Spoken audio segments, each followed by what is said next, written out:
Well, welcome everybody. Thanks for coming to our Lake Superior Living Labs Network mini meetup. Really excited to have all of you here. For those of you who just joined, Brian French was supposed to share with us today, but it turns out he's sick, and so he won't be presenting, unfortunately. But we have Sue with us, and so we'll just make today about Eco Superior and other connections to that, which will be great. I have two announcements, which I thought I would just share right now, or reminders for folks, because every name I'm seeing is part of the network. So we are sending a quick reminder to do your Living Labs Network survey, if you could, by Friday. That will be great for our work together and also for my thesis. So just shameless plug there. So if you need a reminder of how to get to that link in your email, or I can send you a direct link, let me know. And happy to send that to you, or any questions that you have about that. And then also a reminder that on Friday of this week at noon Central Standard Time and 1 o'clock Eastern Standard Time, we have another sort of mini meetup, and Erica Vi will be sharing about the Houghton Hub, which is new to our network. So that's sort of an introduction to that hub, which will be great on Friday. So without any further ado, Sue, I'll just let you take it away. And Sue's the Executive Director of Eco Superior, and we'll let you share whatever you had prepared. Excellent. Okay, just give me 1 second as I queue up my screen. And I did put in the chat, it was Equilibrium 3, just so you know. Yeah, we work with them closely on a number of things. Oh, super. Well, it was Jody Slick that was being recommended to invited and to connect. So let's see if this all works. Are people seeing my screen by any chance? Perfect. We've got the slide up. Good. Okay, great. Oh, good morning, everybody. Pleasure to join you, and thanks so much for inviting Eco Superior to share a little bit more about what we're up to. So that's the intention of today. It's simply to share a little bit, little hint as to who we are and what we're up to. So here is the plan for today. I'm going to do a very brief introduction to place with a land acknowledgement. I'm going to then introduce Eco Superior's team and myself and roles at Eco Superior. Very brief history of Eco Superior. And then a little bit about now and becoming, you know, in terms of our team, present and ongoing, our hopes and dreams, and then leave time for questions and comments at the end. So I'll begin with place. So where is Eco Superior on this beautiful planet, third from the sun? So here's a fun perspective. I wanted to kind of give a different perspective of the map, since part of this group is obviously in and around Lake Superior. I just thought I'd give this different perspective I got from working up in the Arctic. This map. And so where Eco Superior is located, where I am currently right now, is in what we now call Thunder Bay, which is located approximately right where that star is on the north shore of Lake Superior in the boreal forest. We do have a small building on Red River located right in the city of Thunder Bay. And just a couple minutes walk, there is a spectacular view of at a height of land we call Hillcrest Park, looking out to what we're all gathered here today connected with is the most spectacular and largest freshwater lake in the world, Lake Superior. And looking right out from that perspective, looks out at the highest cliffs in Ontario, which is something that we refer to here in Thunder Bay in English as the sleeping giant. There's the sun coming up twice a year. The sun comes up right out of the giant from this perspective, and it's just magnificent. So as we acknowledge where we are and our place and being on this beautiful lake and in the confluence of two giant forests, mainly the boreal forest. I want to list and read out for you the land acknowledgement that we now use at EcoSuperior. EcoSuperior respectfully acknowledges that the land in which we live and work is the traditional lands of the Fort William First Nation, signatory to the Robinson Spear Treaty of 1850.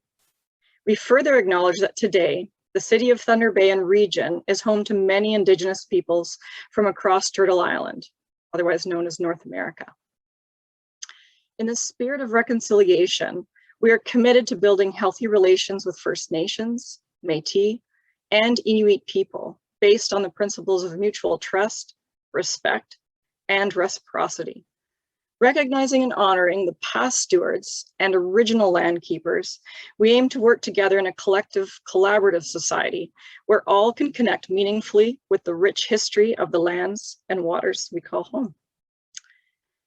So that's a little bit about where we're located and the land in which we call home, both work and play, we'll call it. I'm just going to briefly introduce the team at EcoSuperior in which I have the honor to work with. So Ashley Preem, who's up on the screen on the far left, she's been with the organization the longest. She is our program director. We have Erin Moyer, program coordinator, but she's now our education director. We have Kelsey Agnew, who's shifting currently right now out of a role called support guru into a program coordinator focusing on active transportation. We have Marcel Bananish Sr., who is been joining our team just in the beginning of 2021. He is originally from this region as an Anishinaabe, and he's a program coordinator who focuses on climate and also bringing an Anishinaabe and Indigenous perspective to all of our programming, especially climate action and education and awareness. We also have Melissa Davidson, program coordinator, who mainly focuses on waste and other biology-related research. Julia, who focuses a lot as a program coordinator in water-related programming.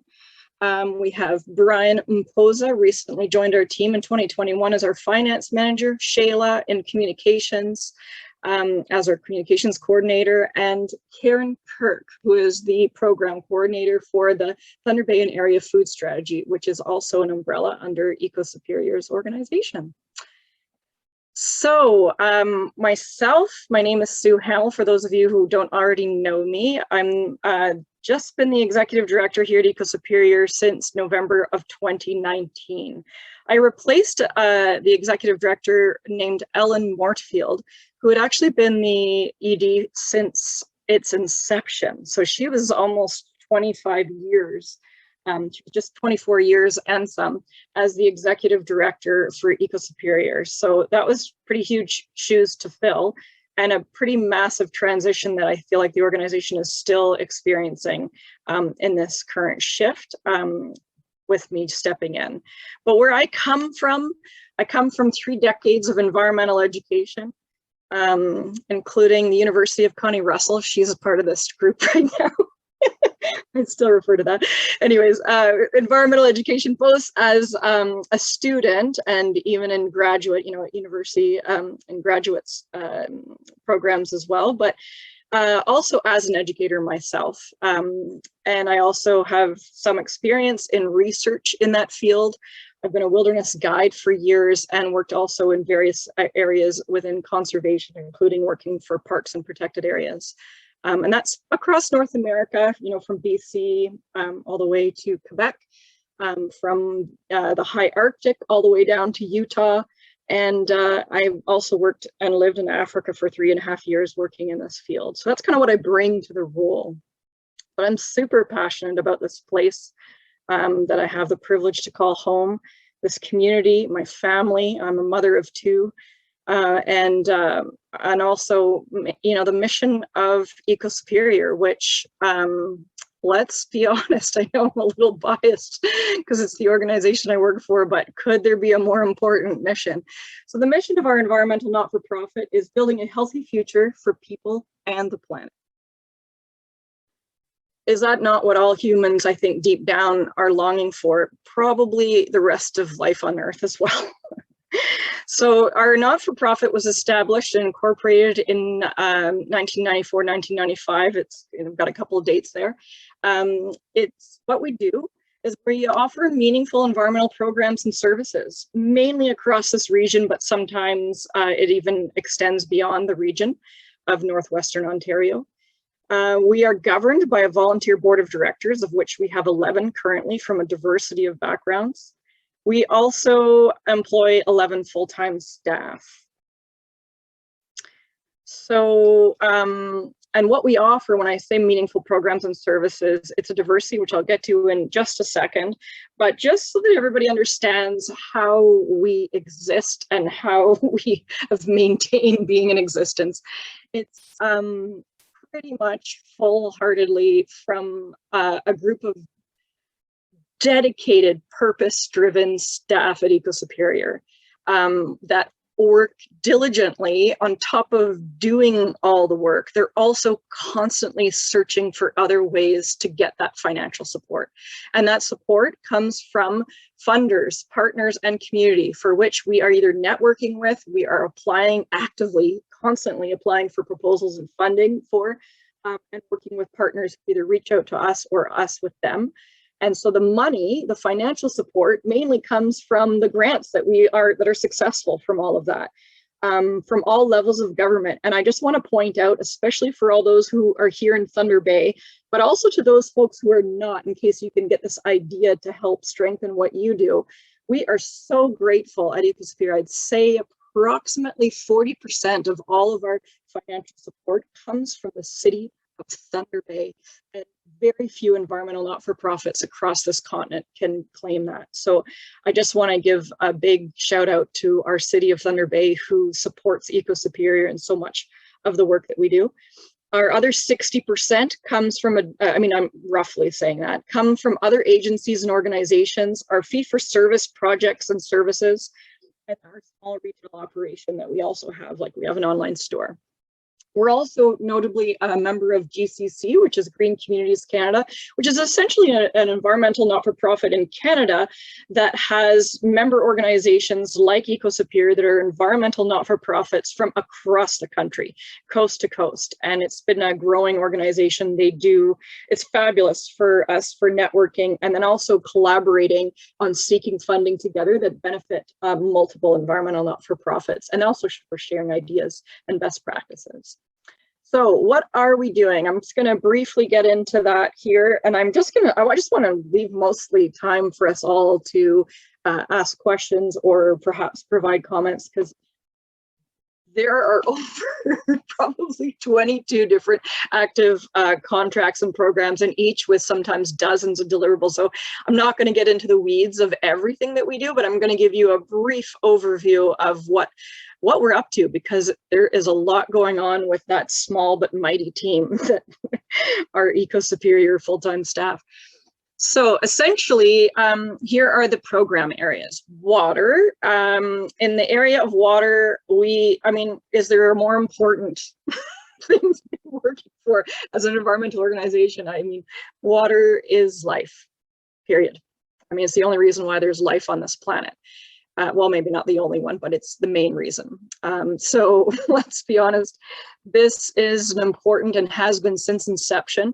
EcoSuperior, I didn't mention our brief history, but in the 25 years, I just want everyone to realize we have not had a stable 25 years, just because, as everyone here can probably already put two together, there has been consistent political will from the powers that be, including community for that matter, over the last 25 years towards the living landscape and waterscape. So we are so grateful to be in existence. But I just want to give one quick side note. There have been many a time in the last 25 years where many staff, if not almost all of the staff, had to be laid off because of lack of funding. So it has not been a consistent growth. It's been sort of a rocky road over the years, but the last 3 years, thank heavens, have been far more stable and in a growth pattern, which I hold hope stays strong to keep our community moving in the right direction and supporting where we can. So how do we support? In water,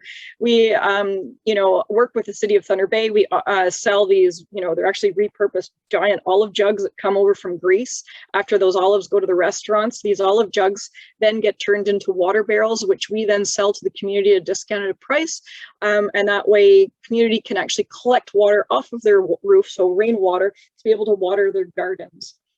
This has been a huge service we've been providing to the community and region for years. We just got 176 new ones delivered on Earth Day just a couple of days ago, and they're back up and flying off the shelf on our online store. We also have helped, this is related to both water and stormwater management. We've supported the installation of over 120, I think we're up to now, at least 110 anyways, rain gardens across the city of Thunder Bay, both residents and even a few institutions like Lakehead University. We're working on some more this summer.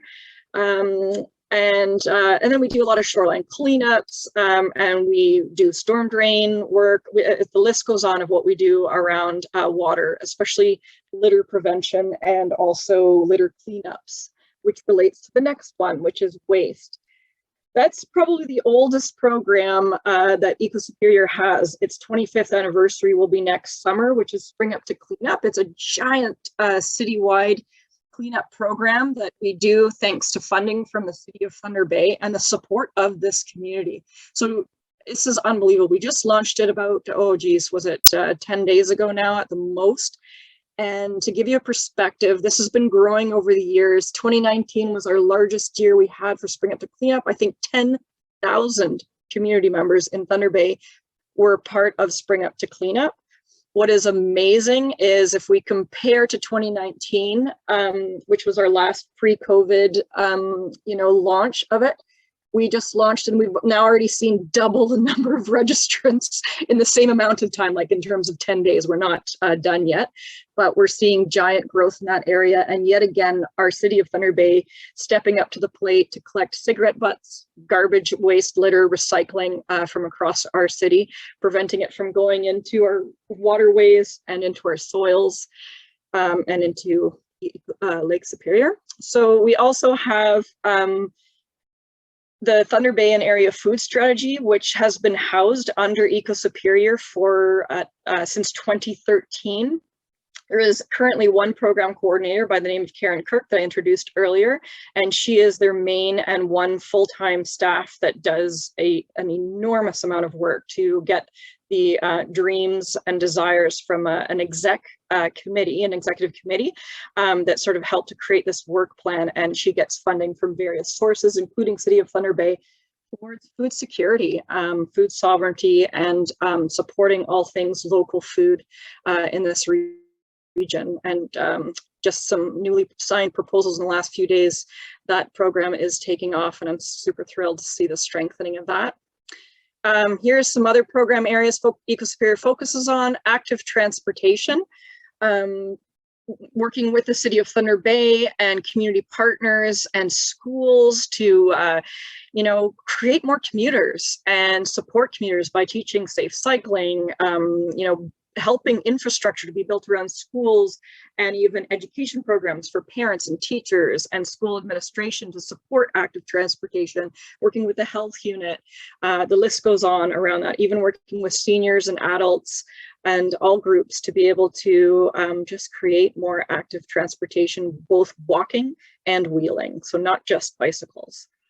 We have a lot of work, and that is only going to continue in the area of climate action and awareness. And as you heard earlier, we've recently hired Marcel Bonanish Sr., who's bringing a very important and I'd say long overdue perspective to the climate conversations and all things at environmental, at Eco Superior, around bringing an Indigenous perspective to creating a healthy future and a climate that is healthy. Now, the last two I want to mention is education. First off, I would say that all of our programs involve education and outreach. That's a huge piece of how Eco Superior does what we do. We're not as much a sort of an activist group in the sense that I feel like everything we do is activism, but we don't necessarily focus on like some other environmental organizations that really pressure government and decision makers around changing policy. What we tend to focus on as an environmental organization, although we support those actions, what we tend to focus on is education and outreach, getting into schools, working with teachers, working with community members, providing services and education and information to help empower our community to work together towards creating solutions. And I think EcoSuperior has been doing a pretty good job of that over the years and is only getting stronger in that area. And if you want to know more, I'd be happy to share some of those things with you, but I'll just give you, 2 examples. Even right now, we're working on a giant project with Ministry of Education, where we're actually creating curriculum that's going to go into all of the schools across the province, educating about the Lake Superior Basin. Every Great Lake is getting an educational, it's kind of like a PowerPoint presentation with embedded videos throughout. And EcoSuperior is in charge of the one for Lake Superior, which I'm really proud of. Erin Moyer's been in charge of that project. She's been networking with lots of other folks in the community, and that is really exciting. It's going to go virtually right into all the classrooms. I can't remember the age group right now, across our whole public school system in Ontario. Lastly, and I'll give one other example of a workshop we would do around education is we would give beeswax wrap workshops to try to, switch from all this single-use plastic towards plastic alternatives. That would be an example that we offer a fee for service for that. They always it's amazing. We almost sell out, and we have sold out in the past, but with virtually, we've even, since we've gone virtual, we've been even selling out in those workshops as well. So it's been awesome to see the enthusiasm in the community. Last but not least, this is a new area that EcoSuperior has been launching since I arrived. We're calling it right now Land Connections, but essentially this is a new area that is got a few different sort of directions and hopes and dreams associated with it. It's, I would say it's examples of deep nature connection work, really.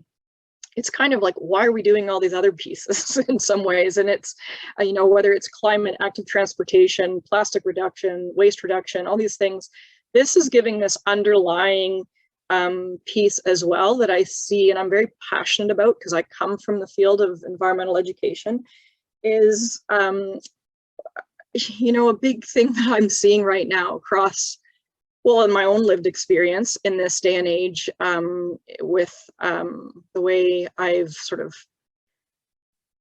with what I've been exposed to myself in paradigms, ways of seeing the world, I feel like a huge piece that, and correct me if I'm wrong, and we can open this up to conversation here in a moment, is I deeply feel that that there needs to be, and I'm using the words of Sharon Blackie, there needs to be a deep revolution of belonging, belonging to our places and to each other.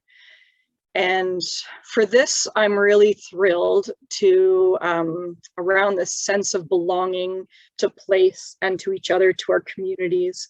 EcoSuperior has a few different things that we've been launching and are planning to launch in this regard. One of which is around forest therapy. We have 3 staff right now who have gotten certified with the Global Institute for Forest Therapy, myself included. I'm also now certified as a forest therapy guide instructor with the Global Institute for Forest Therapy. And so we offer what EcoSuperior is calling rewilding for wellness forest therapy walks. We also are working on proposals, of which we've been successful with one so far, and fingers crossed we're seeking more, around designating healing trails in the area. Again, working in collaboration with Indigenous communities, Crime Prevention Thunder Bay, Canadian Mental Health Association, and City of Thunder Bay in this regard, and LRCA. So more on that if you're interested in hearing about that. And lastly, with hiring of Marcel Bananish Sr., he comes from decades of land connection work, working with Indigenous youth and adults. And I really am thrilled to be seeking. In fact, we just got TD, Friends of the Environment Fund, successful proposal we just last week that will be helping him to work with Indigenous youth, for example, at Hammersholt High School, to do a ton of work in this regard around cultural, traditional skills, traditional laws, working with making things like bear grease soap, hide tanning, and other really important traditional skills with, of course, cultural pieces woven in. So last but not least, there's a ton of other stuff we do. Don't have time to get into all of it. Should you want to know more, feel free to reach out to me either at the end of this or privately in an email or so on. But we've also been involved with some research and hosting youth from Ocean Bridge Direct Action and Canadian Wildlife Federation Conservation Corps. This summer, we'll have 2 youth once again that will be out at Porphyry Island conducting data collection for climate and weather, thanks to help with a community partner and volunteer, Graham Saunders. That'll be once again located out at Porphyry Island this summer. We also got funding to install a rain garden demonstration out there for education, for visitor experience enhancements out there. Whoops. And we partner with Clean, Green and Beautiful, who's been supporting a lot of our cigarette butt management around the city of Thunder Bay, protecting our waterways from having we've stopped, I think it's over 2.5 million cigarette butts that we've actually counted and recycled and made sure they're not in the waterways. We also partner in a diversity of ways with LU, different departments and reasons. Other research we've been assisting with Environment Canada and Radon, for example, with Health Canada. We try to do a lot of role modeling with things. In fact, our organization right now is test piloting a 4-day work week, and we have researchers from the Department of Psychology at LU that are reporting and assessing it on our journey, and we're expanding. We hope to expand some more Indigenous youth programming with Marcel. He's already building that with Fort William First Nation and Matawa and others. And lastly, I am just going to end with this quote. That's what I'm going to do. I love this. If you haven't heard it already, I shall share it with you, because I feel like layered on top of all the environmental pieces that Ecosphere already is working on around biodiversity and climate and water and waste and all the topics we mentioned to you earlier, we also have this pandemic. And this is a crisis that has affected everything in so many ways, and exposed a lot of the injustices that were normalized. And this is why I love this quotation by Sonia Renee Taylor, because here's what she shared, which I love reading this one to folks if you haven't already seen it. She says, "We will not go back to normal.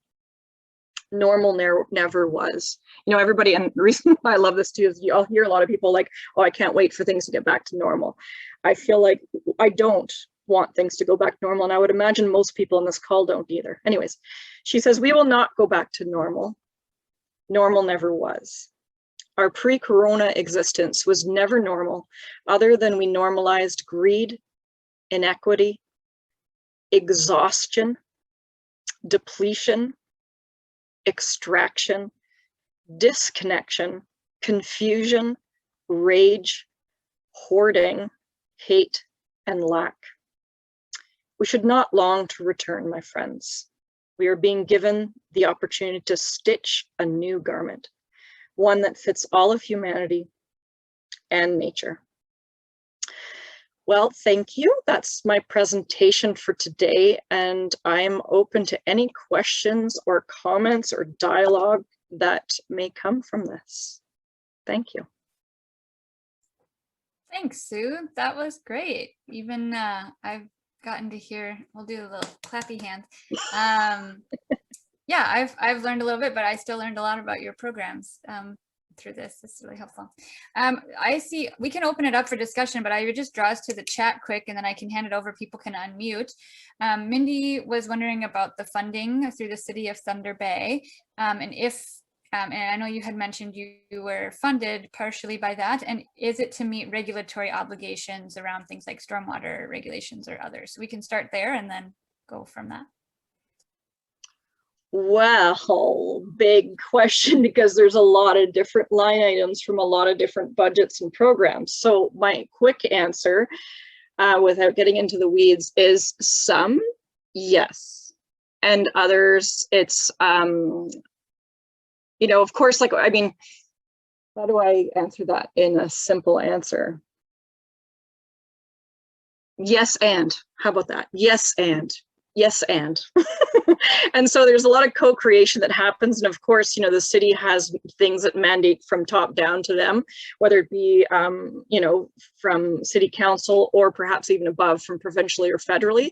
And sometimes Ecosphere can help support that. And other times it's in addition to, or in alignment with, or, you know, is that a good enough way to answer? How about that? I just don't want to get into the weeds because there's lots of examples and, you know, that are on both sides, but I hope that helps capture it. So at times, yes.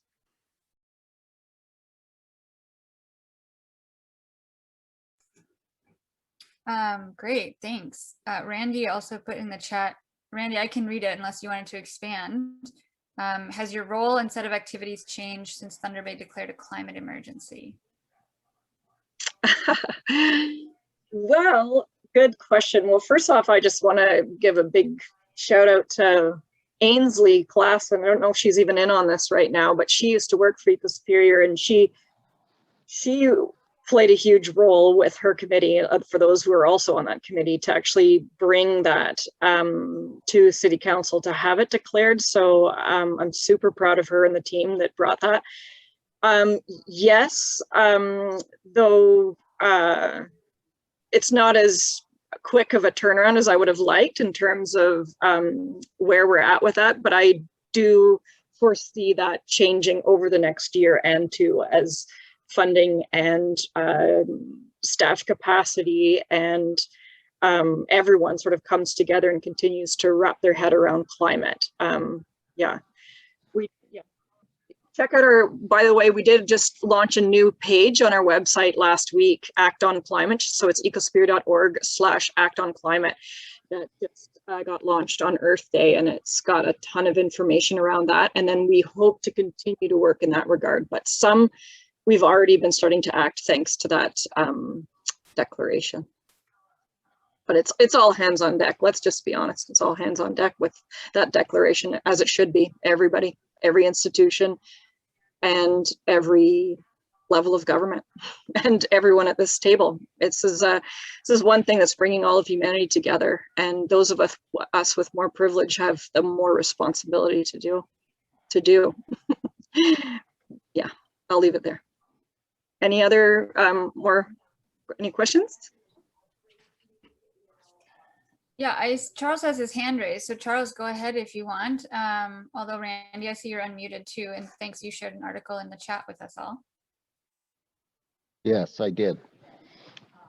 Oh, thank you. I'm gonna make sure I'm just gonna have that open on a separate page that I'll read after this is over. I appreciate you sharing that. Thank you. Great, thanks. Charles, go ahead. Great. Before I say anything, I just want to say, Gavin, your baby looks so beautiful. I haven't seen her in a while, so thanks for putting her on the screen. Sue, thanks so much for your presentation. I actually, it's funny, as much as I've been working directly and indirectly with Eco Superior now for a few years, I feel like that's the first time I've got the full picture. So it was really great. Thanks. I have two questions. One is, one is maybe just more informational, and the second one is maybe a bit more controversial. So I don't know if we have, we'll see if we have time for that. And anyways, maybe more of a discussion. But the first one is, Part of, I think, what the Lake Superior Living Labs Network is really about is to try to think about a lot of these issues on a watershed scale.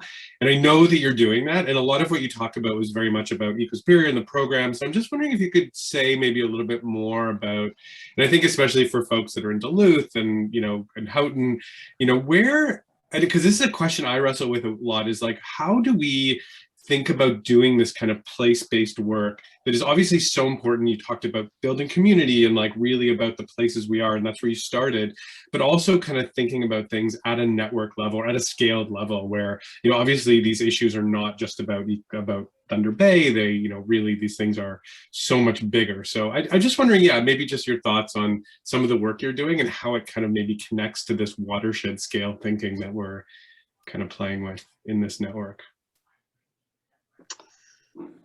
Ooh, big and juicy question, Charles. Not a simple answer. Everyone needs to sit down, get comfortable into their meditation pillows here, and then we can come back. No, I think not a simple answer to that. I think a lot of times, if I could just be totally honest, is at times we do get very focused in our city of Thunder Bay as an organization, if I can speak on behalf of Eco Superior. And I think there's a lot of times where we're just sort of city focused. And then there's other times where we're not, we're like grander. So it's sort of like outwards and inwards and outwards and inwards. And it's a bit of an ebb and flow. And sometimes it's by the day, the moment, the deliverable item in a contract, or funding proposal, and so on. But who was it? Connie, you'd probably remember who said this. The more you look at, the closer you look at something, you realize it's connected to everything else in the universe. Who was it that said that? Connie, Are you thinking about like situated knowledge? Who was it, Connie? I think you're thinking of Donna Haraway, situated knowledge. Yeah, you're getting William like Blake. Academic. Yeah. Thank you. William Blake. Okay. Sorry. His is more, you can stare into a knothole until it scares the shit out of you. But it's the same idea. Well, there is another way of saying it. Anyway, so yeah. I could prefer the more inspiring side of it, but that's just my own sort of personality and the way I see the world. But I appreciate that, Randall. So so even when we're deeply focused in place, like literally floating in Lake Superior on a warm day in a shallow bay in late August, we are deeply connected to everything else. And so it's sort of like a philosophical question as much as anything else, Charles, is what I'm getting at. Though we do at times try to think regionally, we try to, as we connect to Lake Superior, we're not connecting to the waterways flowing into it. And it's not always easy because I think the challenge is our own paradigm and ways of seeing the world. I don't know if I'm getting too intangible with my answer, but there are programs and actions that do and then don't. And now my land connections area that Eco Superior has been launching, I feel like does a really good job of that. That's my opinion. And I invite anyone here to, whether you're in Thunder Bay, reach out when we can, when our COVID restrictions allow us to gather again and outdoors, even if it's 5, it's totally doable to stay safe and offer rewilding for wellness forest therapy outside. But if you're in another city like Duluth or Sault Ste. Marie, there are forest therapy guides, I'm sure, in your city that offer those walks. I recommend you just sign up and check them out if you're not familiar with them already, because I feel like those guided invitations really do a beautiful job of reminding humanity our deep sense of connection to the living waterscape and landscape, the living landscape. Dare I even say our own hearts, which are deeply wanting us to fall back in love with, and each other, with all of our diversity. And I know I'm an optimist and I'm even an idealist, I'll admit to both of those. I'm not saying that this is the panacea for all answers to all of our problems, though I do see it playing a massive role in helping to shift our hearts and minds that are so desperately needing to be shifted. Humanity is so capable of massive change, but we will not do it from a place of fear. We will do it out of a place of love and compassion and kindness. And it's together that the magic happens. It's when we join together. And so there's my deep thoughts on that. I'm sorry, I went on a bit of a philosophical reflection and I thought out loud. Charles, what was your more controversial one? Well, I just want to, I was just going to say, like, the purpose, I mean, the whole point of the Lake Superior Living Labs Network was to kind of, you know, to have each of like the different hubs kind of come together and see what is actually happening. And these mini meetups kind of evolved out of, you know, the COVID reality, and we actually haven't been able to travel. So, you know, I just think it's great to, I mean, I think it's, hopefully in the not too distant future, we will be able to kind of be in each other's spaces and make those. For me, what I see where you're getting at, like with the Living Labs or Living, I like to call it Living Legacy Network. That's my preferred name for it. But I'd like, for me, if I can speak sort of selfishly as Eco Superior, how it would continue to benefit me is networking, yes, but also sharing best practices. If we have more chances where, you know, I hear in Duluth, oh my God, we launched this and this was the ticket and it totally worked and here's how we did it.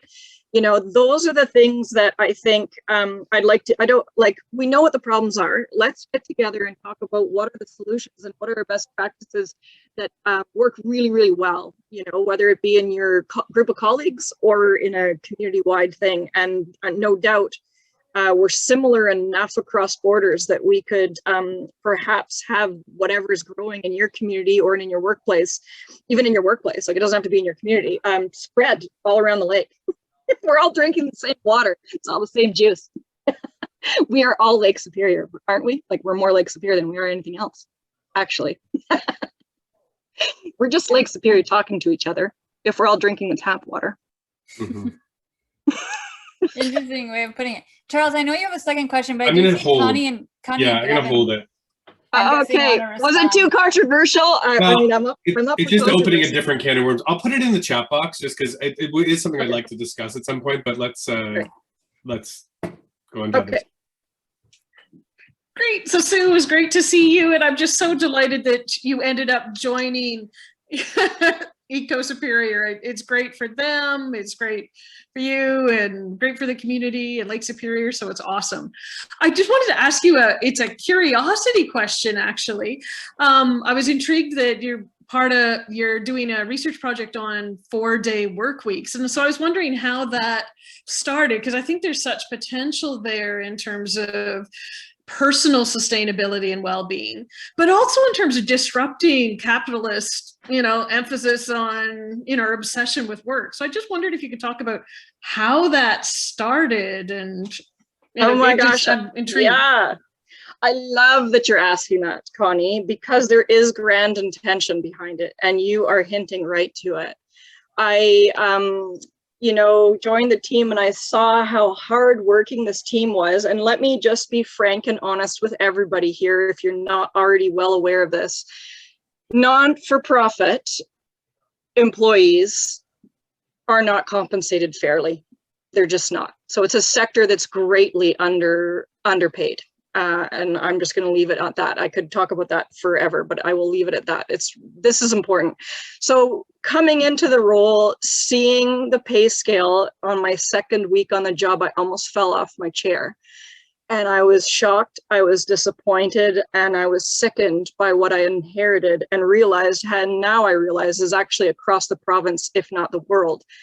And may I also point out to everyone on this call, if you're not already familiar with this, it's also an equity issue. So 85 to 95% of all staff, at least the not-for-profits in Ontario, are women or men of color. And if you looked at my staff team, I showed you all the pictures, it's 100% that. So I just want to point out that immediately in 2 weeks on the job made my wheels turning. How can I compensate my team? Well, I want to pay them more fairly financially, but in order to do that, there's a lot of I got to get more money, and I also have to get my board on board. I have to, you know, I have to.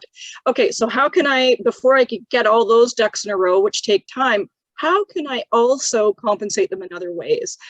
And then I also was looking at exactly what you're getting at is I would say, the lack of healthy relations to being with our work, which is so unsustainable. I mean, it's just, I mean, I can't even put a word to it. I can't imagine there's a single person on this call right now that doesn't disagree with me. It is so unhealthy, this productive, obsessed society who is uncomfortable and even shame relaxation, slowing down. And so what I was doing was I was putting all these factors together in my head, and this. If Eco Superior's mission is to build a healthy future for people in the planet, we ourselves need to be that. We ourselves need to be healthy. How can I, as a leader at Eco Superior, support my staff team to be the health we want to see in the community? And we have to give it to ourselves first before we can give it to others. We have to deal with our own ecological grief before we help others with it. You see what I'm saying? And so I saw 4-day workplace as I looked at the global perspective of where things were shifting and proven to be highly successful. And ironically, there's tons of research out there that shows that 4-day work week actually leads not to less productivity, but actually more, and leads to healthier workers and healthier communities. So I made the argument to my board, and I'm so thrilled. I can't tell you how much I love it. I want the whole world who can shift to it to shift to it. I just see this as a really important movement. And so now I hope, fingers crossed, with the psychology department at LU has been sort of studying us. And given what we find over these 4 months, I hold hope that it is deemed successful, that it is deemed permanent and not just a trial. And then I'd love to share all the findings with everyone else in Thunder Bay so that other organizations could move in that direction too. And again, we're not any leader. We're following what other places have already done. So it's New Zealand, it's Norway, it's Denmark, it's even UK. It's so many other. There's even lots of companies in the States that have shifted this, and it's just awesome. I hope that what they didn't overtalk there, but there's my Awesome. Thank you. That's very exciting. Right. And it's not just about 4 days though. Let me just add this. It's not just about shifting to the 4-day. How is our everyday? Are we caring for each other? Are we leading with, I love Brene Brown's daring to lead. We are not armored leadership. We are daring leadership. Are we bringing compassion and vulnerability? So there's actually a lot of pieces that I'm bringing in along with it, making sure that it's not just about how many hours you work in a week or how many days. It's choice, giving workers choice. That is really important. If you're a mother with 2 kids and you're a single parent or caring for your mom and your children, whatever your story is, there needs to be choice in the work week of how you work. This is all pieces of health. I've just shifted it. In fact, another thing, and again, we don't have time to get here, but if anybody wants to follow up with me, maybe even you, Connie, to brainstorm, but I'm launching a whole new approach to performance reviews. It's no longer going to be performance reviews. It's going to be best self, best eco reviews. And I'm weaving in strength-based leadership and, ways that we support everyone to be the best person they can be. And then they in turn are supporting Eco Superior to be the best organization we can be. And anyways, it's all related though. It's all related. We can't, if we keep this pace, there's no way we're going to face climate in a way that the planet needs. We all know I'm my worst. I'm going to admit for myself, when I'm rushing, that's when I'm not being mindful about what I'm eating, where my food is coming from, what packaging that the food item came in, I use my car as a time machine a lot. It's, I can bike places, but when I use my car, it's because I'm using it as a time machine. It's all rushing. And I'll leave this thought with one quote that I find so powerful. And it is John O'Donoghue, who I'm a huge fan of. He sadly passed away not long ago, an Irish poet and writer and philosopher. But he said this about stress, and I'm sure everyone on this call can relate to stress. He defined it as such. Stress is, let me left for a moment. Stress is a perverse relationship with time. Can anyone argue? So in our solution to our healthy planet is actually handling our stress and having a very different relationship with time. as the Africans used to remind me in Kenya. They'd say, you Wazungus, you own the watches. We Africans, we own the time. We need to all feel an abundance of time again. I'm ranting, I'm sorry. I'm kind of like in that kind of mood on a Monday, foggy morning. Thanks, Connie, for asking the question. I hope that was, yeah, you look like that was, yeah, I'd love to follow up with you. Any other questions or comments?